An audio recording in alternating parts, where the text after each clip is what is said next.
10 fingers channel में आपका स्वागत है। आज हम कक्षा 6 की गणित में प्रश्नावली 3.2 का प्रश्न क्रमांक 4 एवं 5 हल करेंगे।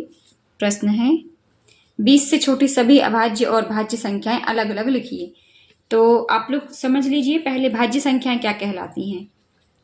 भाज्य संख्याएं वे होती हैं जिनके गुणनखंड स्वयं संख्या एक और उसके अतिरिक्त भी कुछ होता है। कम से कम 3 गुणनखंड होते हैं। भाज्य संख्याओं में कम से कम 3 गुणनखंड होते हैं, और भी हो सकते हैं लेकिन कम से कम 3 तो जरूर होंगे।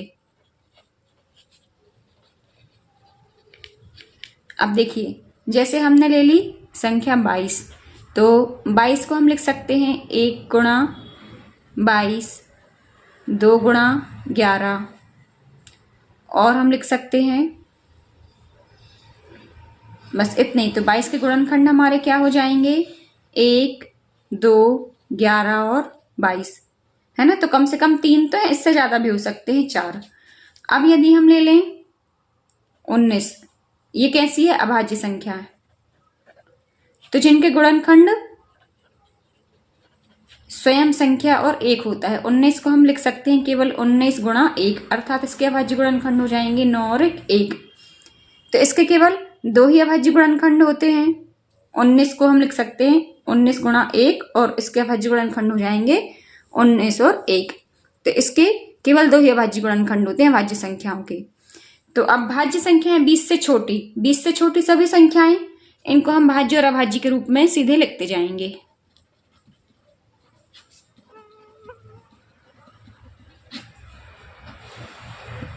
तो सबसे पहले तो हो जाएगी 1।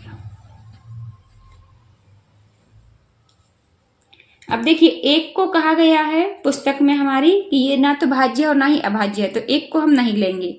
फिर हम ले लेंगे 2, तो 2 कैसी है, अभाज्य संख्या है। फिर 3 ले लेंगे, 3 भी अभाज्य संख्या है। 4 तो भाज्य संख्या है क्योंकि 4 के 2 से अधिक गुणनखंड होते हैं। 5 अभाज्य संख्या है। 6 भाज्य संख्या है। फिर 7 ये भी अभाज्य है। 8 तो हमारी भाज्य है। फिर 9 को 3 से भाग कर सकते हैं, इसलिए 9 हमारी भाज्य संख्या हो जाएगी। 9 के बाद 10 भी भाज्य होगी। 11 अभाज्य हो जाएगी। फिर 12 ये हो जाएगी भाज्य संख्या। 12 के बाद 13 ये अभाज्य संख्या। फिर देखिए, सम संख्याएं जितनी भी हैं वो भाज्य होती हैं। 14, 16, 18, तो ये सब कैसी हैं, भाज्य संख्या है। अब इनके बीच में जो बची हैं, 13 हमने ले लिया था, 14 हो गया 15 भी 3 से विभाजित होता है, इसलिए 15 भी भाज्य संख्या है। देखिए 15 को हमें लिखना तो यहाँ चाहिए 14 और 16 के बीच में, पर 16 मैंने पहले लिख दिया, तो 15 यहाँ बाद में आ जाएगा।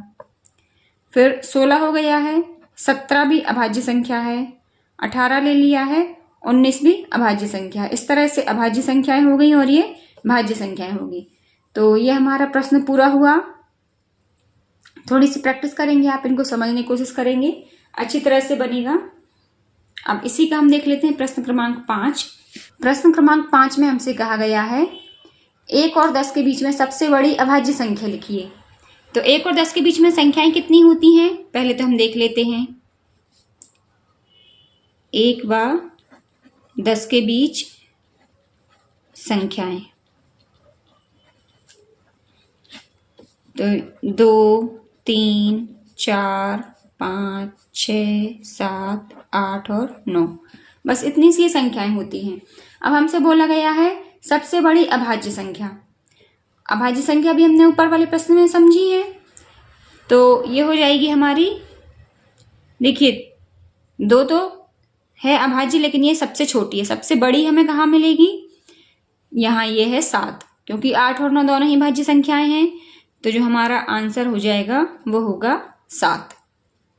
तो उम्मीद करती हूँ दोनों प्रश्न आपको समझ में आ गए होंगे। कहीं कोई प्रॉब्लम हो आप मुझे कमेंट्स में पूछ सकते हैं। फिर मिलते हैं नेक्स्ट वीडियो में, तब तक के लिए पढ़ते रहिए, मस्त रहिए।